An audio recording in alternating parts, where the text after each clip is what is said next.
Either side of the 49th, this is Canada's home for college football. This is Krown, Gridiron Nation on TSN.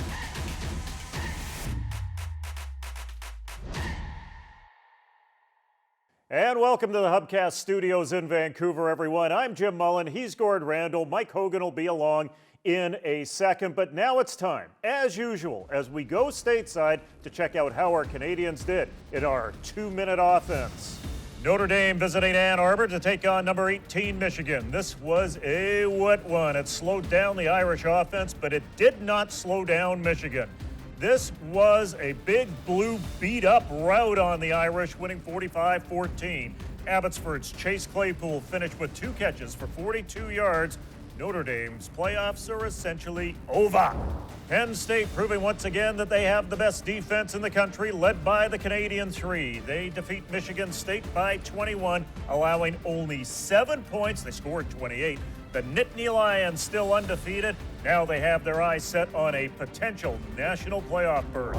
Oklahoma State taking on ranked Iowa State. This was the one the Cowboys were not supposed to win, but they did not get the memo, defeating the Cyclones 34-27. Chuba Hubbard with a relatively quiet day, and a quiet day for Chuba is 126 on the ground and a tutty. The surprising Minnesota Golden Gophers hosting Maryland, trying to keep their undefeated season going. No problem for the Gophers in this one. They dominate from start to finish, en route to a 42-point win. Montreal's Benjamin St. Juste with 5 tackles in the Gophers' win. It's not okay, it's Oklahoma. Sooners took on Kansas State. They were over 20-point favorites in this one. No chance they can lose, right? Absolutely wrong. The Wildcats put up 48 on Neville Gallimore's defense. With the loss, Oklahoma is now on the outside looking in to make that college playoff. Oregon versus WASU in a Pac-12 duel. The Cougars played the Ducks tough, but the Ducks eked out a win on a game-winning field goal as time hit zeros. Vancouver-born Javon Holland coming off a Jim Thorpe nomination for the best defensive back in the country with a great game, 6 tackles, a big INT. Oregon still undefeated in Pac-12 play. Nathan Rourke and his Bobcats with a massive win over first-place Ball State. The Oakville native did not light up the stat sheet as a passer, but get this, he rushed for more yards than Chuba Hubbard did this week at 127 on the ground, found the end zone twice with his feet. The Bobcats now in the driver's seat in the MAC with a 3-1 conference record. Well, Mike, it's nice to see Ohio and Nathan Rourke right back in the middle of the thick of things again in the race for the MAC championship. Yeah, I'm sure some people wrote them off, but they came up with a big 2-score win over Ball State, and that leaves them now in a dead heat for first place in the MAC East with Miami of Ohio. They're both 4-4. They're both 3-1 in conference play. It was a really rainy day, so for Rourke, he didn't put up the numbers that he expected, but they used the ground game. They had over 300 yards rushing on the afternoon.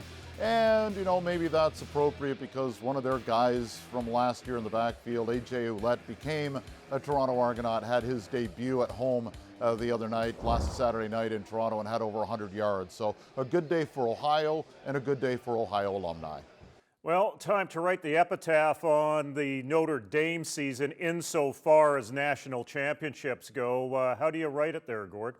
Well, much like the Wicked Witch of the West, Notre Dame melted in rainy Ann Arbor on Saturday, and it was really a matter of, on offense, I thought, they couldn't get anything going through either facet. Ian Book was awful to the point of being benched.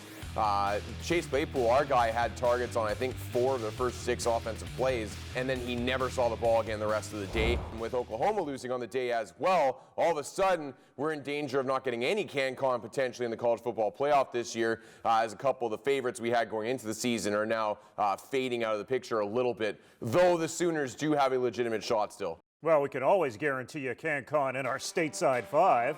In at 5, Javon Holland from Vancouver went through Pleasanton, California, 6 tackles, won a TFL, and added another interception. At 4, Tennessee's Josh Palmer, the Brampton, Ontario native, 5 catches for 55 yards in a 20-point win over South Carolina. Nathan Rourke is back, 8 of 16 through the air for 131, but he did his real damage with his feet, 127 on the ground and 2 tutties. Chuba Hubbard is back, of course, a 126-yard day on the ground as OK State defeats Iowa State, who were ranked number 23 in the nation. And in at 1, it's Chuba's teammate, Eamon Ogbongbemiga from Calgary, Alberta, Canada. 6 tackles, 2 TFLs, and he added a pick in that win for the Cowboys. Heisman bias focuses on quarterbacks, sometimes running backs. We're a little guilty of it ourselves at times in that we focus on those offensive numbers, but some great defensive performances across the NCAA for Canadians this past week. For sure. I mean, I think offensive numbers are easier to quantify for us. And the Heisman bias, I mean, you want to talk about Heisman bias, let's look at Chase Young at Ohio State. Not a Canadian, but man, is he something else. He should be the Heisman frontrunner far and away right now, but it's really become an offensive award. But it's too bad as the Canadians, as you said, Jim, produced some solid defensive performances this week, led by Eamon Ogbongbemiga at Oklahoma State. You had Sidney Brown at Illinois, another big win for the Illini as they look to get bowl eligible for the first time in 5 years. He provided 6 solo tackles and a pass breakup. Benjamin St-Juste helped his Minnesota squad stay undefeated with 5 solo tackles. And Jonathan Sutherland chipped in for Penn State as well. So some really good defensive performances for Canadians on the day, despite the lack of maybe eye-popping offensive numbers from the Canucks. And ho-hum, another day, another 100-yard day for Chuba Hubbard there, Mike.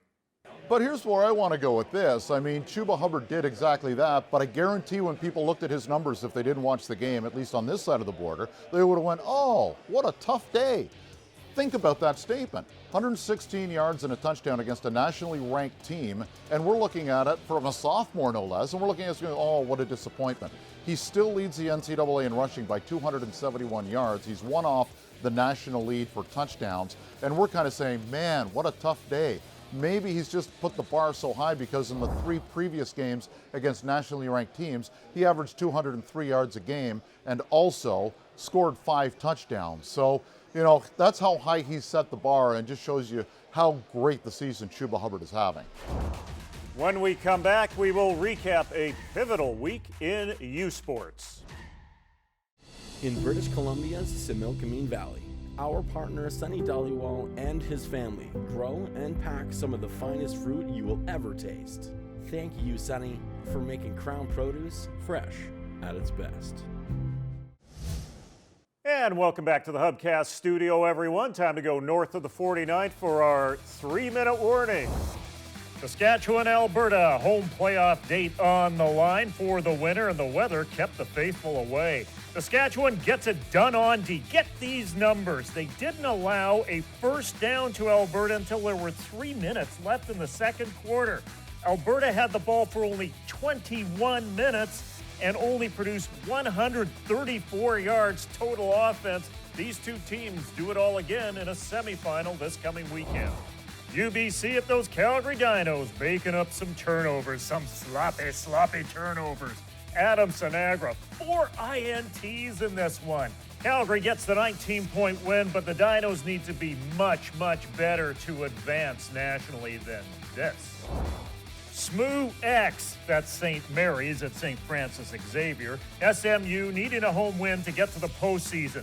4 points ain't gonna do it, kids. Culver 10 and 42-yard pick 6. SMU out of the postseason. They join X.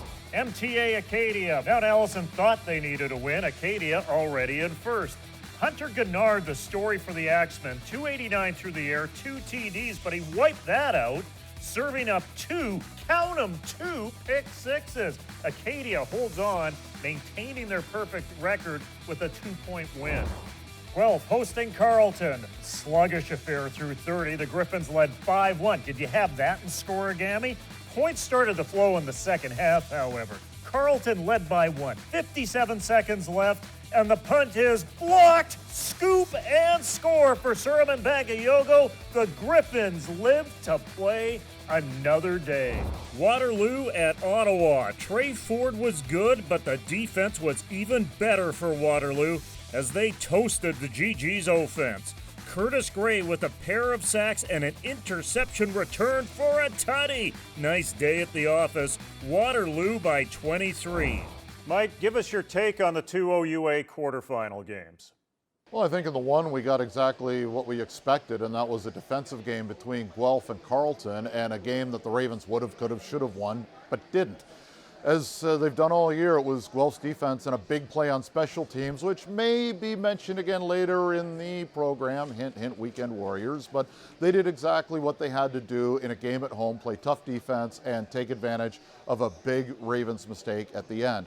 In the other game, I think we also got what we expected, and that was a really good offense out of the Waterloo Warriors. Ottawa's been great defensively for the most part. You know, you think back to that game on Panda Day Saturday, and how they dominated Carleton in the second half and came back for that win.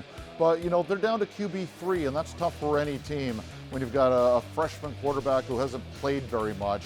And even though Waterloo's defense isn't, you know, earth-shattering in terms of ability, they weren't able to keep up with Trey Ford in that offense. And that's asking a lot of any team. So I think we got what we expected in that game as well. So while there maybe not have been a surprise in either ending, maybe the way they got there was a little bit surprising. Time to talk Heck Crichton nominees, and there's three names that jump out for me in the middle of this. Adam Mackert, the talented running back out of the University of Saskatchewan. Trey Ford, the quarterback out of Waterloo.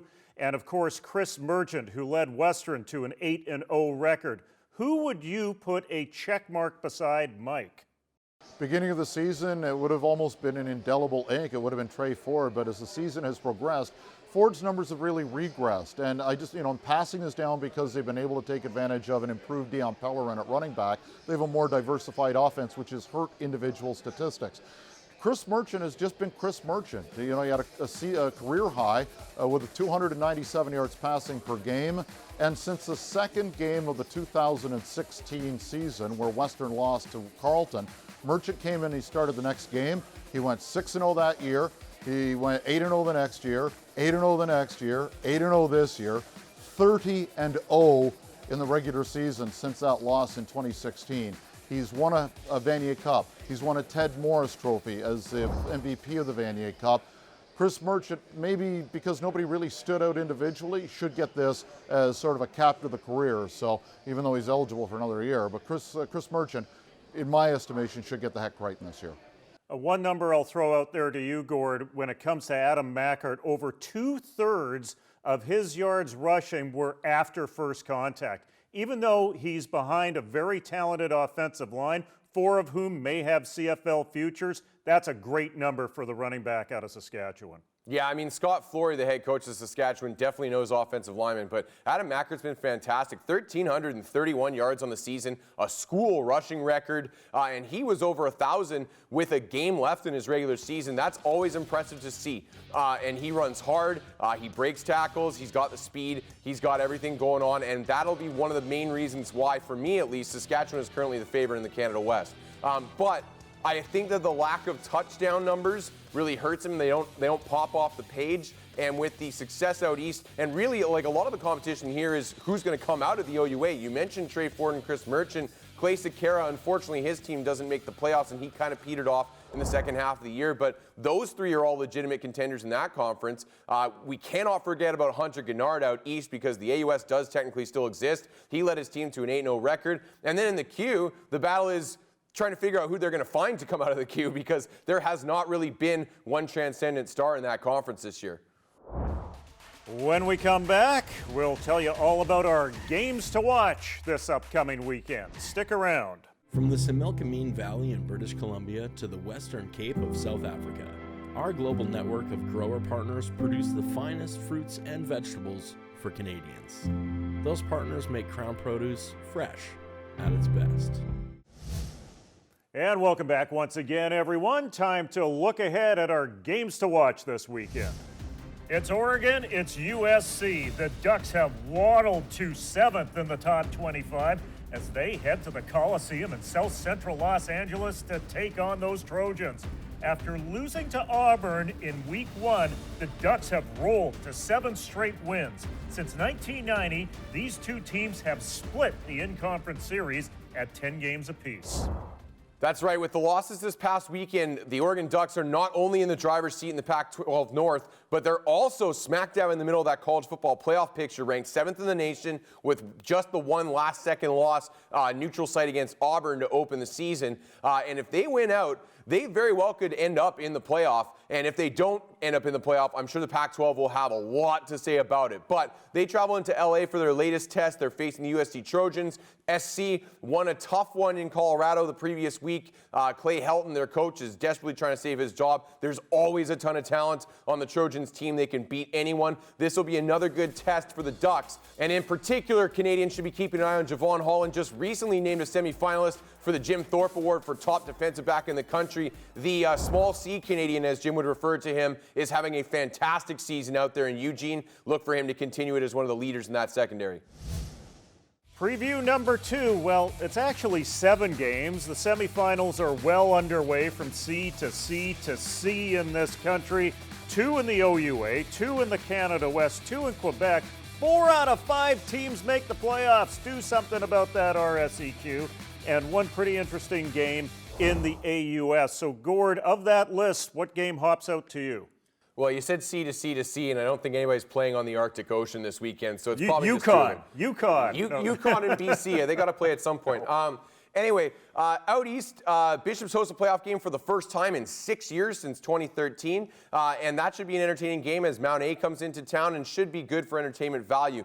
In the Q, you're going to see 2 lopsided affairs in all likelihood. Normally, I'd be all over the Canada West semifinals, but to be honest, guys, I have not been particularly impressed with the quality of play in the Canada West down the stretch here. The 2 games should be competitive in Saskatchewan, or Alberta traveling to Saskatchewan again, and then Manitoba traveling to Calgary. They should be competitive. I just don't know if they're going to be that good. So where I'm really looking is Western and Waterloo. And these 2 teams in the last 2 regular season games they've played have been fantastic affairs. Waterloo hasn't quite gotten over the top. And what we do know about this game is that with the quality of Waterloo's defense combined with the quality of Western's offense, we know that Western's going to put up points, and Waterloo's going to have to try and match them shot for shot. I think this game has blowout potential. I also think this game has instant classic potential, Mike. Mike, will you and Gord actually agree on something here? No, can't happen. Just out of principle, but yeah, okay, maybe this You're time. watching the Q? You know what I want to see in this game, I think we all do, is kind of a replay of what we saw a couple of weeks ago when we saw that 45-42 thriller with 9 lead changes and points all over the place. And, you know, 2 of the 3 guys we talked about as being contenders for the Crichton going toe-to-toe. And, you know, Trey Ford was making big plays for Waterloo and Chris Merchant was making big plays for Western. And so I think that's what we want to see. In the other one, I'm expecting the completely opposite kind of game. I'm expecting low scoring because you've got Guelph that's got a tremendous defense, probably the best defense left in the OUA, certainly, but it's not that much better than McMaster's. You know, on the other side, McMaster with Andreas Dueck, he's had a really, really nice season this year. He won the job in camp.